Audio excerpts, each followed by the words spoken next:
4, 3, 2.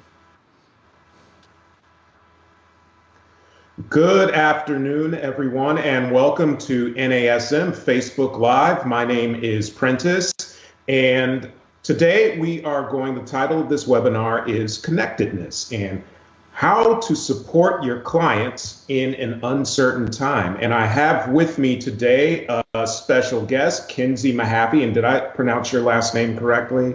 That was perfect. All right. I am batting 1,000 today. One of our NASM Master Instructors. So welcome, Kinsey. And before we jump in, can you tell us a little bit about yourself and your business and how, just briefly about how you're doing during this time? Yeah, I would love to. Thanks so much for having me on, Prentiss, and hello to everybody watching. I'm so thrilled for the opportunity to connect with people via a new medium. I think it's an exciting time for us as trainers because now we're realizing we have the capacity to reach more people than we ever imagined that we could. So for me, this is kind of an exciting time, and I love sharpening my skills with connecting to my clients online and reaching previous clients who have moved to other states. But to answer your question, I am currently a personal trainer and health coach in Houston, Texas, and I'm originally from Southern California. I've been an athlete my entire life and had the opportunity to come to Houston to play Division I volleyball as a full ride scholarship athlete. So that's what brought me here to the Houston area. And I'm currently in my home, like everybody else, with my wonderful husband, Max, and my Australian Shepherd, Sydney.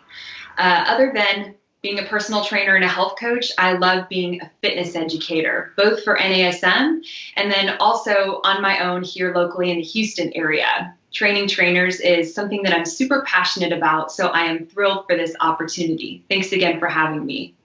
Absolutely. And regarding your background, you said that you are a health coach. Now, many of the people out there listening understand the roles and responsibilities of a personal trainer or a strength and conditioning coach. But can you tell us what specifically do you do with your clients as a health coach? As a health coach, I have the opportunity to look at their entire lifestyle, not just what's happening inside the gym. Of course, as a trainer, I get to write their workouts and consider those lifestyle factors that we learn about early on as we're meeting our clients. But as a health coach, I take it one step farther and I help them create a plan to cultivate a healthy lifestyle, including sleep behaviors, nutrition, physical activity outside of the gym, and finding social support outside of the gym. How do they stay accountable when they're not working with me? So it's really a broader spectrum of behaviors that I'm looking at, and I'm really focused on helping them succeed in changing their behaviors and defining what their healthy lifestyle looks like. Awesome. So I'm guessing that that with your group of clients, you've gotten into a cadence like most coaches have done. You've co-created their programs, and you're marking their success, and then this happens. Right. The situation that we're in happens. So for some people, that's not a big deal, but for some of your clients who are in the earliest stages of their interaction with you, like, what do you do with them? How are they doing? Yeah, isn't that a funny thing? I imagine many of you watching have gotten a new client, you're super excited about it, they signed up to work out with you 3 days a week, and now we all have to stay at home. So what does that look like? I think the biggest thing that we can do right now is to reach out to all of our clients to first just ask how they're doing. Everybody is handling this differently, and some people are really good about sticking to somewhat of a routine and will be happy to stick with you with online training or whatever it looks like for your business. But there are some clients that are going to need a different type of support in this time. They may just need somebody to reach out to them to ask how they're doing so they can vent a little bit. Or maybe they need to change their goals because now their schedule looks different, their environment looks different, and because their focus has shifted, they're not necessarily focusing on the same fitness goals they had before when everything was normal. Awesome. So let's get an action step out of you right now. So what are some things that you are doing currently? I know that you said you just simply reach out to them and ask them what you're doing, but ask them how they're doing. But what are some things that you're doing right now to continue to invest in your client relationships? First, after I reach out to find out how they are, my next question is, how can I support you in this time? And as trainers, that's where we can take a look at why our clients came to us in the first place. Some clients simply just need the accountability to keep some type of an exercise routine going. And we can continue doing that right where we are. It may just look different because they're not physically coming to the gym to see you. So after figuring out how they're doing and asking how we can support them, that's when we really need to listen, because they're going to tell us what they need from us in this time, whether it's a home workout, or maybe we need to do virtual online training, which seems to work well for many people. Or maybe they just need a weekly text message to say, hey, how did you do with your goals this week? What went well? What didn't go well? And what would you like to improve next week? Awesome. So now that you've gotten them into this place, we still have that, and I know I've experienced this when I've worked with clients. When we change a setting or any sort of variable in their training program, hence not being able to see you, how do you navigate that? How do you get them excited for the idea that we can take an interesting new journey and we can explore different opportunities that we haven't had before? How do you do to navigate that with your clients? What do you do to navigate that? That's a great question. And I think besides just that simple location variable, the other thing is many of my clients, as soon as they were forced to train from home, they have no equipment. None at all. So it's been really a fun challenge for me to step outside of my programming box and figure out what can we do body weight that sticks to the OPT model, helps them to maintain their fitness, but challenges them on a different level. And I had one client in particular, she shot me a text message and she said, okay, so any notion that I had that these at-home workouts with minimal equipment would be too easy are out the window because I am so sore today. And so that was some buy-in where she realized, oh, it doesn't really matter where I am. I can still stay fit. But then I think you mentioned also, how do we look at maybe some new methods of training when the client is no longer coming to the gym? I think most of us have probably noticed that there are more people outside walking than we have ever seen in our lives. Have you noticed that, Prentiss? Yes, I have noticed that. I have a nice paths in my community. I'm out with tons of people, dogs, coyotes, every day. And it's actually good to see that people are taking advantage of that. And I didn't know, just walking around in my neighborhood, how many of my neighbors actually have garage gyms.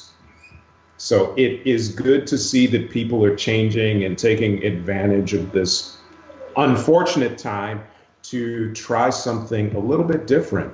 And we have a question from Josh. And Josh wants to know, what sorts of technologies are you using to train virtually if you are doing that with your clients? Yeah, Josh, that's a great question. What I have found that's worked the best with my clients, many of them have an iPhone, so FaceTime has worked really well.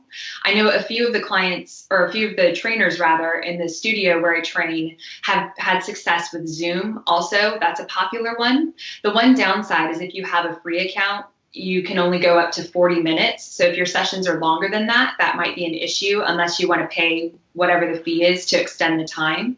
But for my Android users, Google Duo is a free app that I've been able to download. Very easy to use, and you can have multiple people on there at a time, just like FaceTime. And I want to put in a side note, I not only do one-on-one training, I will often have 2 clients at one time. So all of those platforms have worked very well for having multiple clients at once. I can see them and they can see me. I think the biggest challenge for the clients is setting up the camera the right way so that I have a full body view.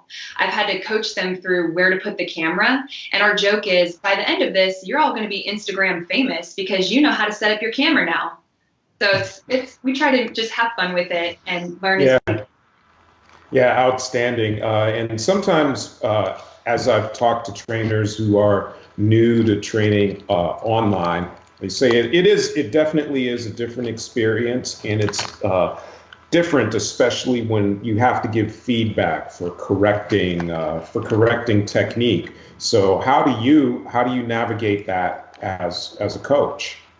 I think one thing that has been a good learning experience for me in terms of correcting technique and managing that, first of all, making sure I can see them at the right angle. So I'm not afraid to say, hey, can you turn your camera angle down a little bit? I can't see your feet. Tell them specifically what you need to see and give them that feedback as they're adjusting it. And beyond that, if you want them to maybe turn their body to the side or face a different angle so that you have a better picture of what's going on, don't hesitate to ask them to move. They want to make sure that you can see them because they're used to your feedback in person and getting those tweaks on form. The other recommendation on the client side is if they have Apple TV and they can put it up on a bigger screen, that can serve as a mirror of sorts for them so that they can see on the screen what their form looks like. Whereas if they're doing it from their phone, it's smaller. So it's a little harder for them to see themselves. However, it's good for my clients to start to build their self-awareness, their proprioception, and to be able to feel what it's like to be in good form as I'm giving them those verbal cues. Excellent. That's really good stuff. So for those of you who are out there listening,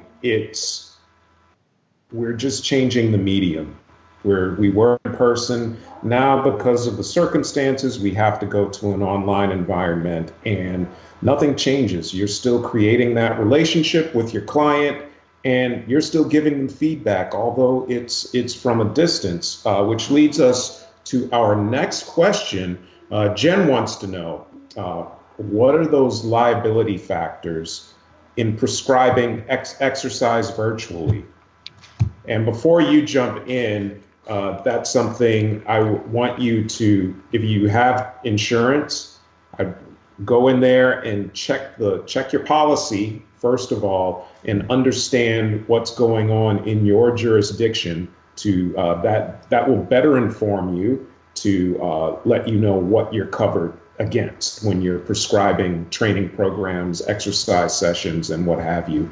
So having said that, what are your thoughts on that, Kinsey? I agree with you, Prentiss. The first thing I did before I jumped onto virtual training was I shot a message to my insurance company and said, hey, I'm about to start virtual online training. How am I covered for this? Do I need to add coverage? And they responded almost immediately, telling me exactly what my coverage was. And I knew I could proceed right away. I think especially for personal trainers, many of the insurance companies do cover online training, but you definitely want to ask because it is a different medium and we need to make sure that we're covered. Okay, perfect. And one last question, and then I want to move on because I know that you have a lot of good stuff to talk about. And wow, this is a question that I have an opinion about too. But Jeff wants to know, what's the difference, or how much difference would you charge doing virtual training compared to in-person training? What do you think? That's a good question. So all I can answer is from what we're doing at our studio here.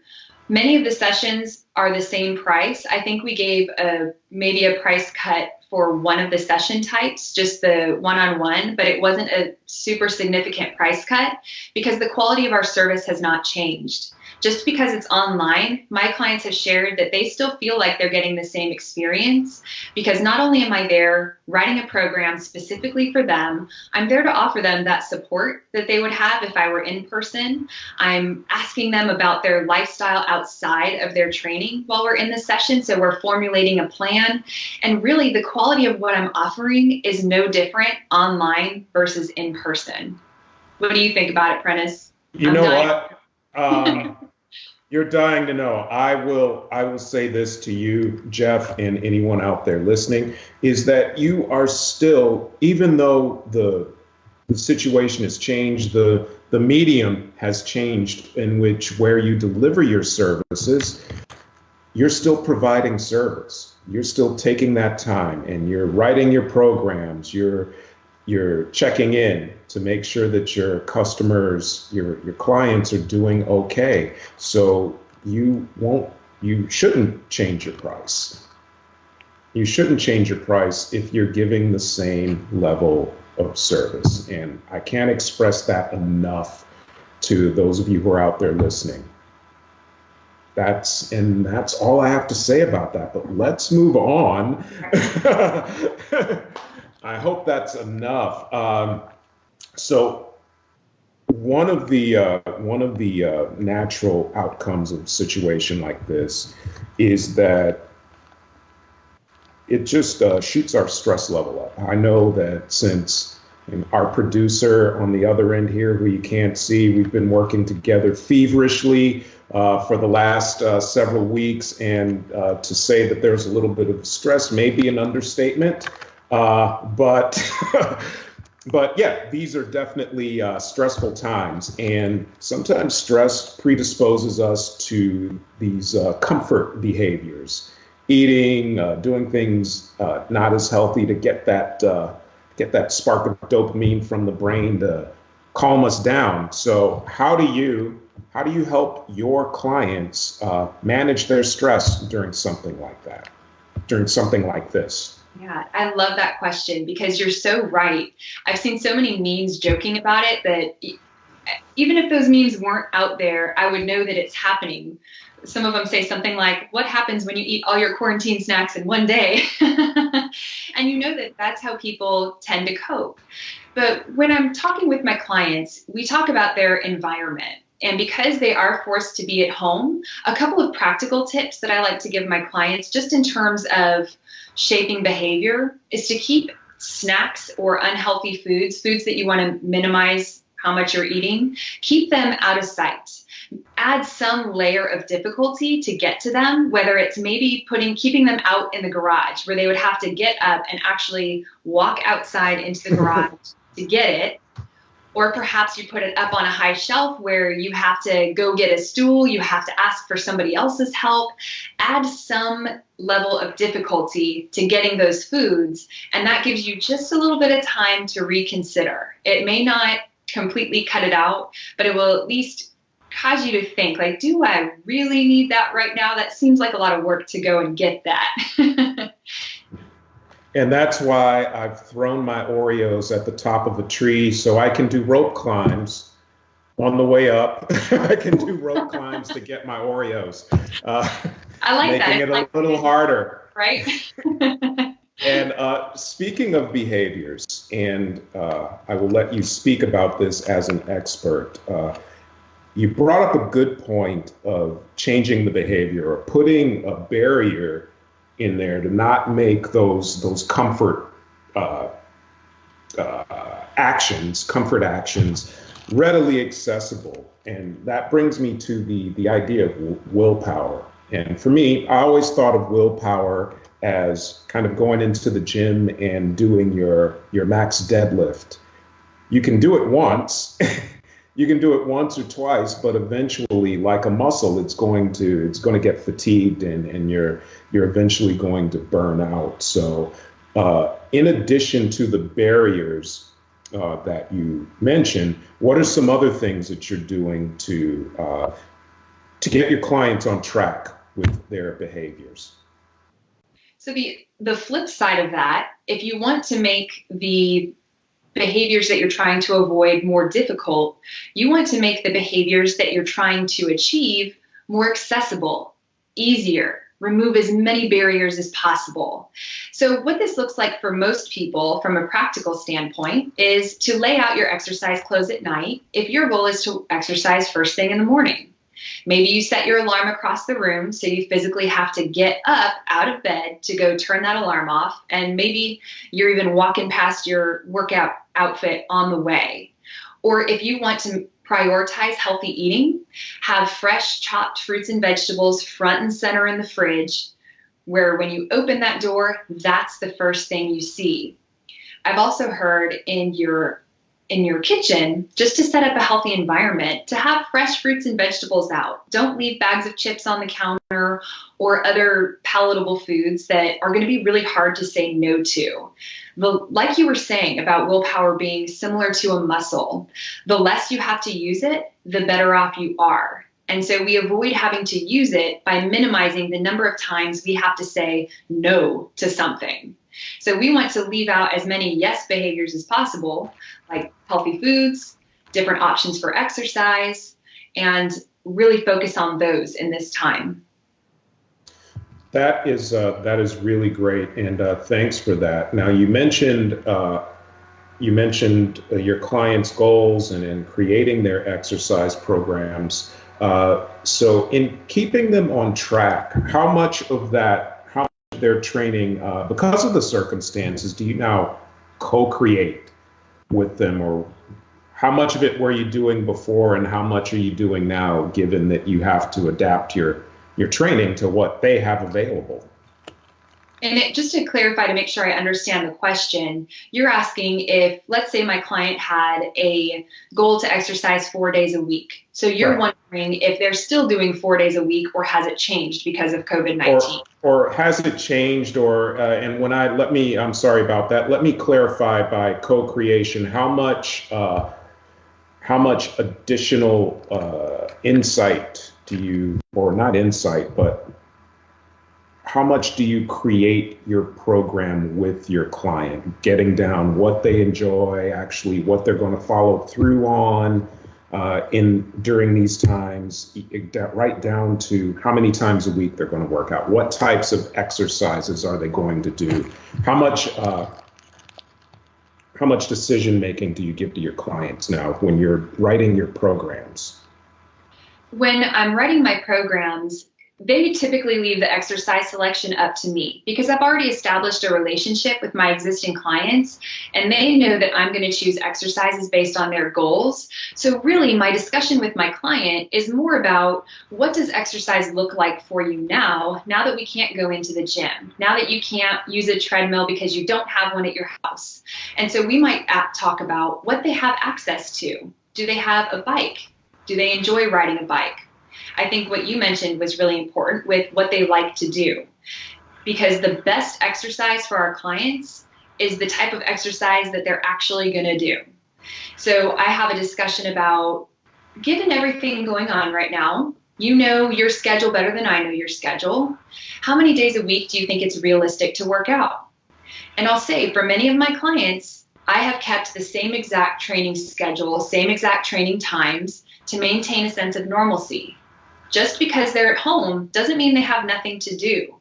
Not everyone is bored. In fact, some people have had a major uptick of work in this time. And so for them, sticking to their regular workout schedule gives them that sense of normalcy. It helps them to maintain that routine that ultimately helps them to feel like they have a sense of control over something in this crazy world right now. So I encourage my clients to establish a routine, but I do let them choose what that looks like for them based on their current obligations. Many people have kids at home and they're going through that homeschooling nightmare that I have heard about, and I'm kind of glad I don't have to experience right now. But the first thing I say is, I know this is hard. How can we make this work? I want to make sure that you're taking care of you and that you're staying healthy, so that you can perform better in everything else going on.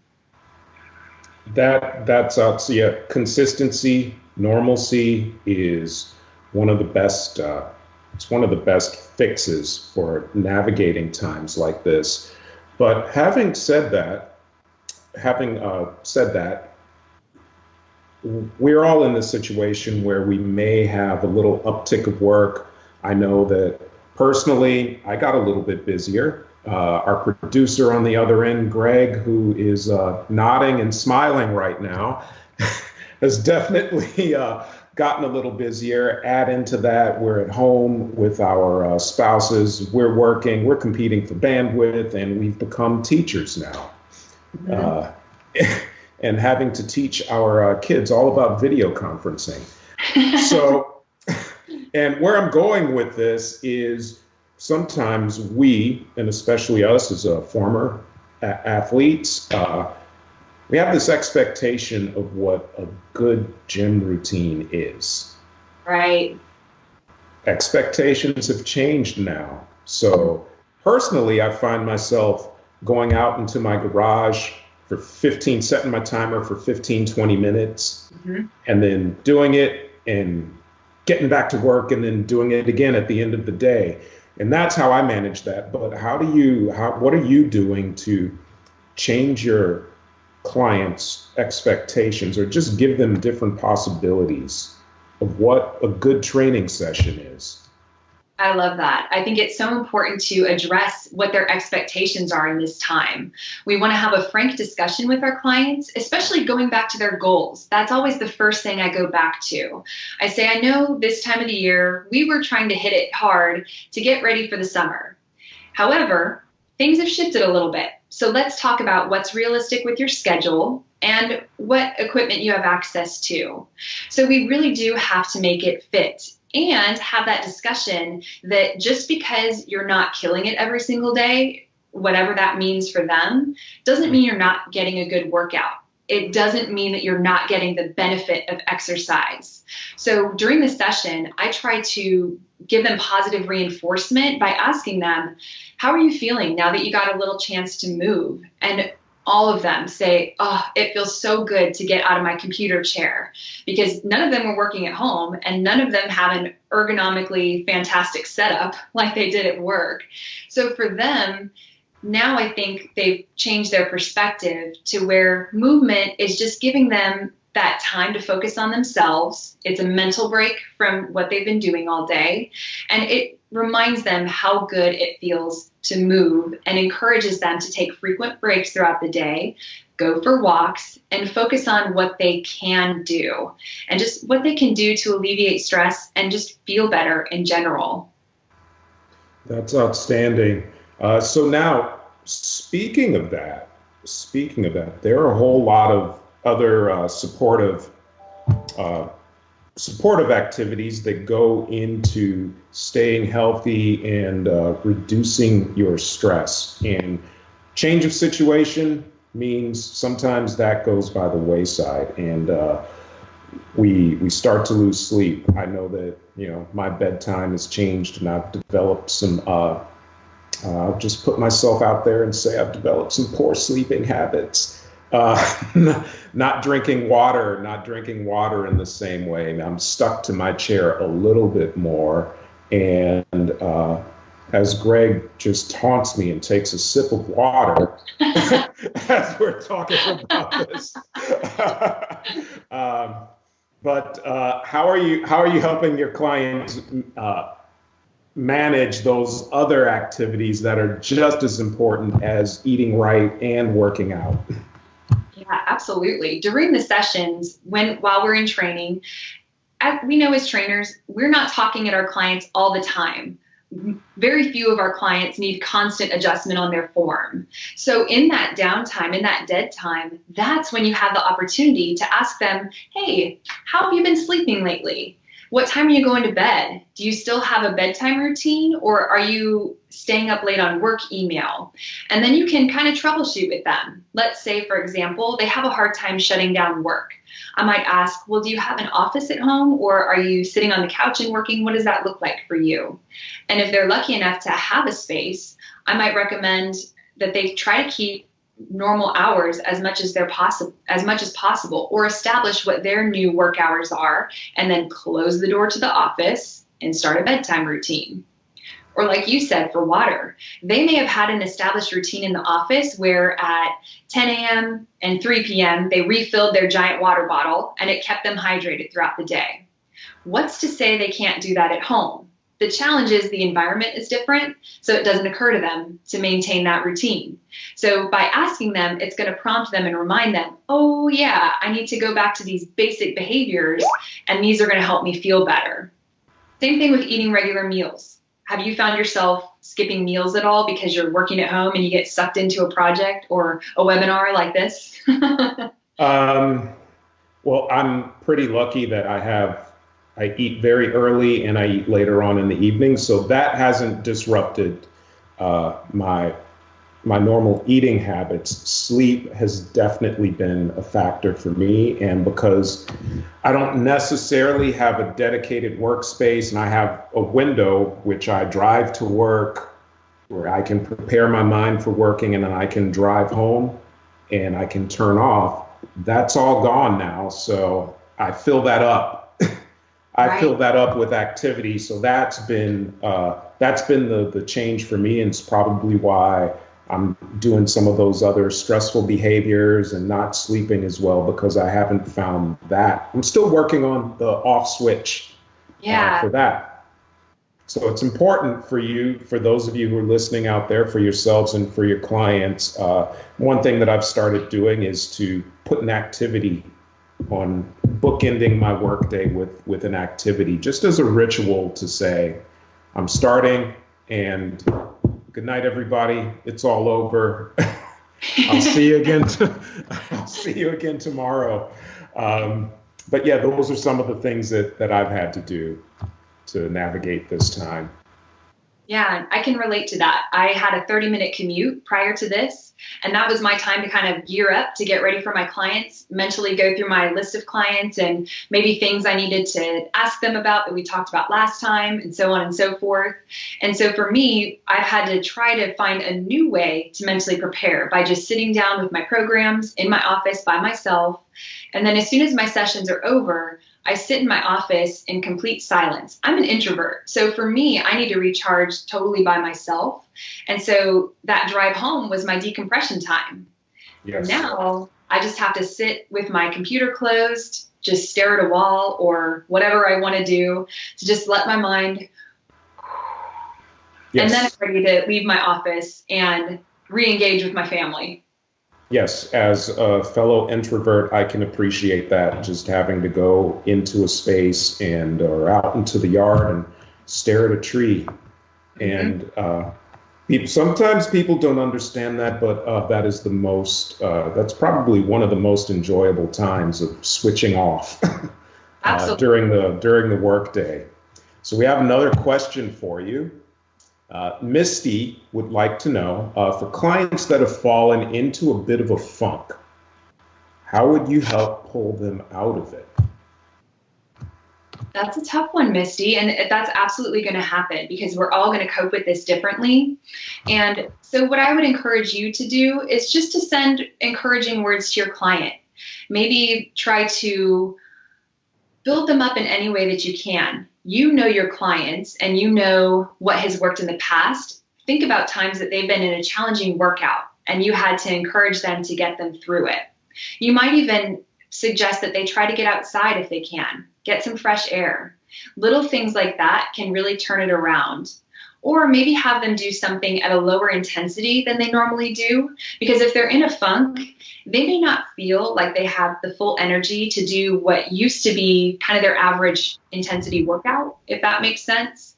So you might scale it back, or maybe send them a couple of stretches to do. Say, hey, give this 5-minute stretch routine a try and text me when you're done. Have them follow up with it so they have a little bit of accountability, but it's something that they can handle. And then give them encouragement when they do it. Say, that is so awesome. I am proud of you for taking that time to take care of yourself today.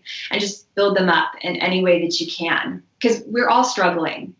Everybody is going through something together. And I think it's a really unique moment in history that way. So as trainers, we are natural encouragers. And I think that is the best thing we can do for our clients right now, is to just build them up, remind them that it's not going to be forever, just love on them as much as we can, and find ways to help them.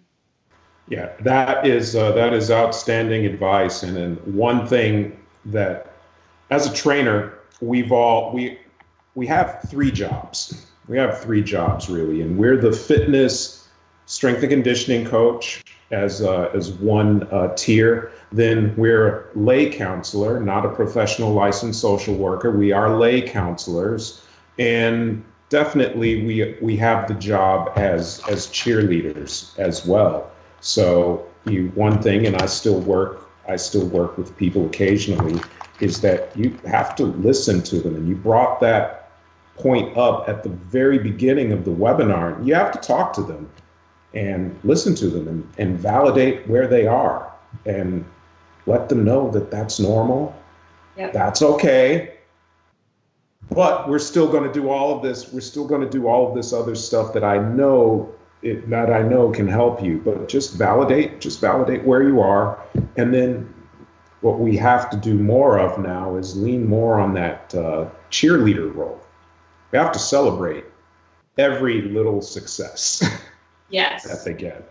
Whatever that is, whether that's you didn't do the rope climb like I do to get the Oreo cookies, you successfully do a new behavior several times in a row, you get to your home gym and work out. You have to celebrate those things and like tenfold more than what you did previous to these times. But that's how I would manage that.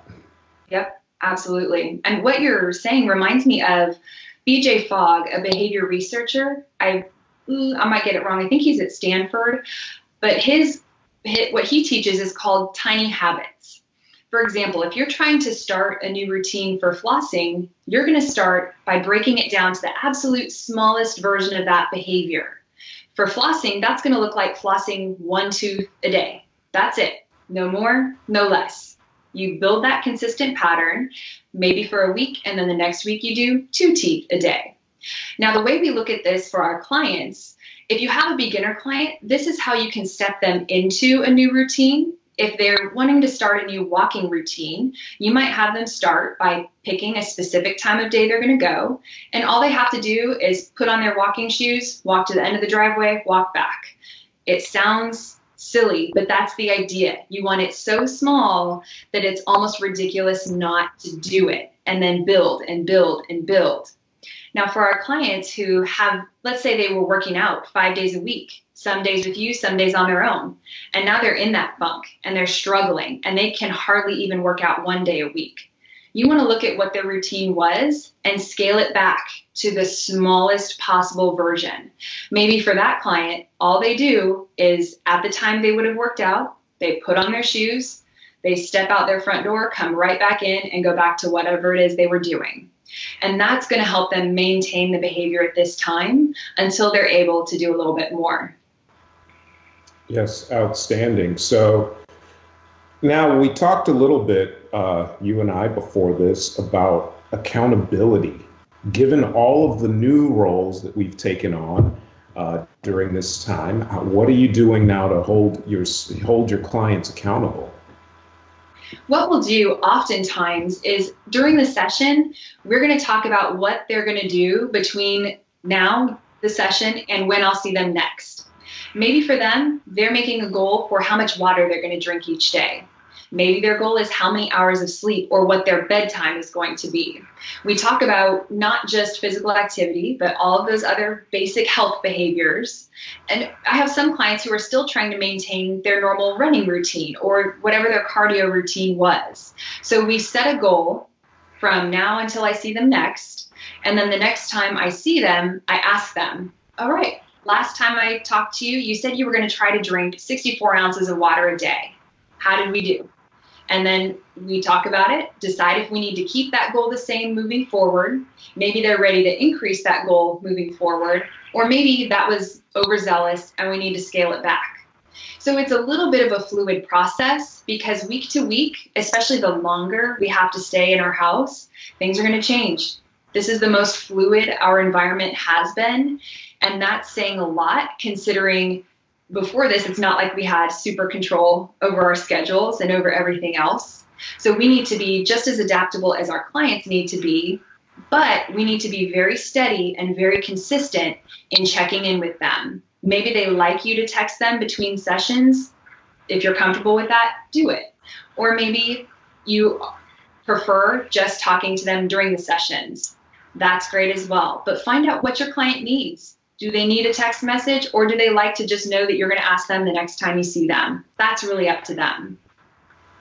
Okay, and you brought up an interesting point there, and I want to dive a little bit deeper into your concept of fluidity, because some people that we work with, especially if they're in business sectors or really high achievers, have this notion of everything in their life is going to go on a straight line up continuously.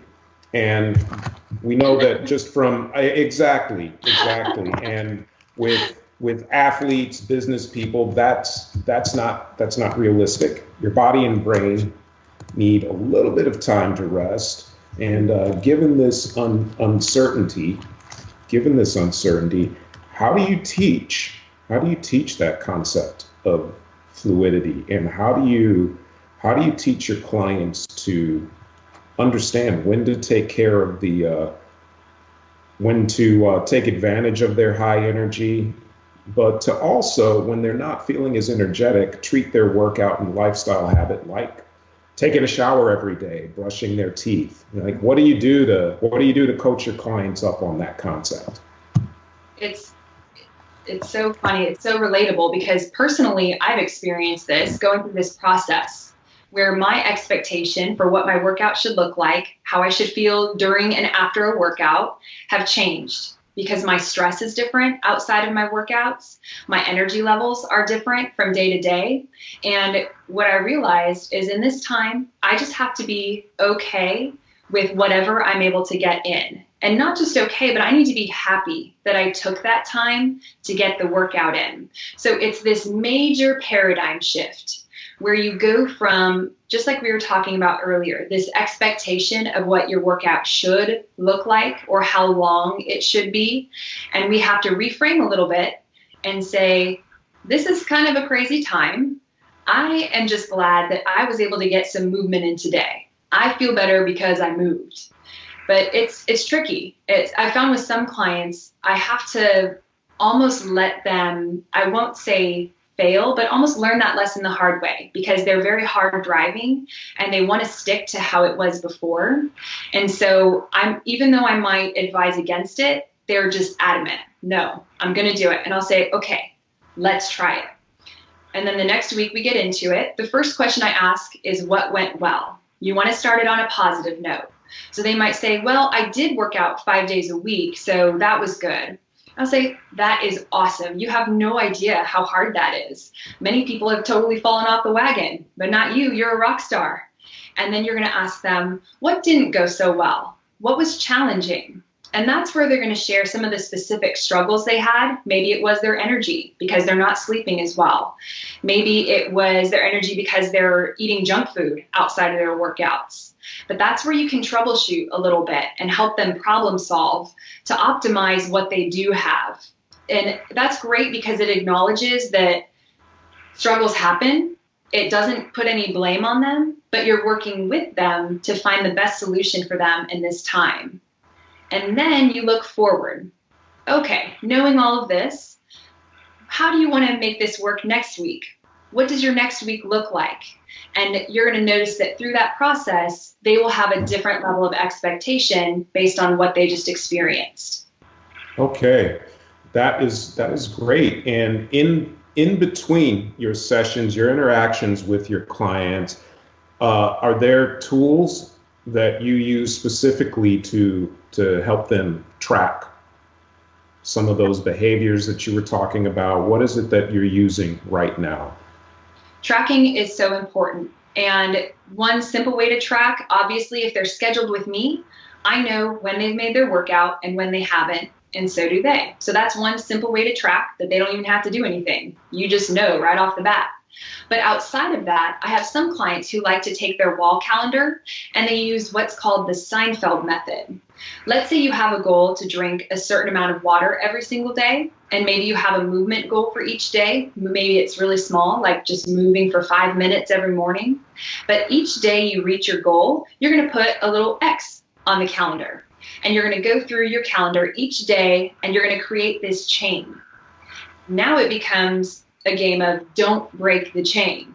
You want to keep that chain going and build momentum as long as you possibly can. But if they break it, now the goal is to get a new chain going as quickly as possible. And my rule of thumb for this is don't go more than 2 days in a row not meeting your goal. Or if you have a bad meal, don't make it 2 meals in a row. It's okay to have a bad, an off meal. We're human. Just hop on to your normal plan right after that. Get right back on the wagon. All right. We have tracking apps, right? There are tracking apps all over the place, whether it's MyFitnessPal. I think it's called Habit Tracker, where you can specifically put in your goals, track those along the way. But this is the age of technology, and right now everybody's hopping on the technology bandwagon. So it's a great time to dive into those tools, and maybe you'll discover something new that you can use with all of your clients moving forward. Excellent, excellent. They can continue to use these apps to track their progress, not break the chain, and they'll be prepared when this is all over to display feats of strength for my Seinfeld fans out there. Well, thank you very much for this today, Kinsey. This has been very informative, and I hope those of you who are listening out there were able to take at least one thing to take back to your community so that people can start to reduce their stress, so that you can feel more connected to your community as a whole, and that you bring back a little bit of normalcy into your clients' lives. So what I'm going to do is ask anyone out there still with us, do you have any questions for Kinsey? And we are going to wait. And in the meantime, while we're waiting for questions, how can people get in touch with you? I am on Instagram, and my handle is @Kinsey.Mahaffey. Kinsey is spelled Kinsey Mahaffey.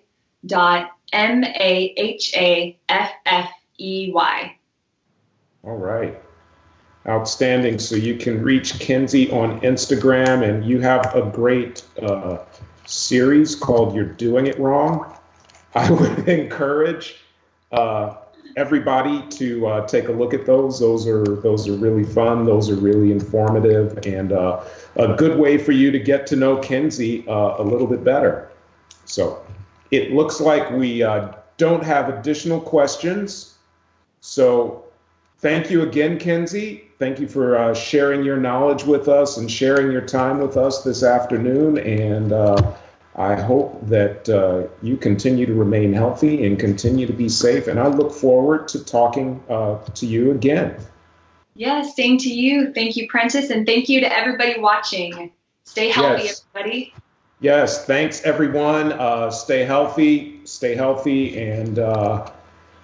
and we'll see you the next time. Sounds good.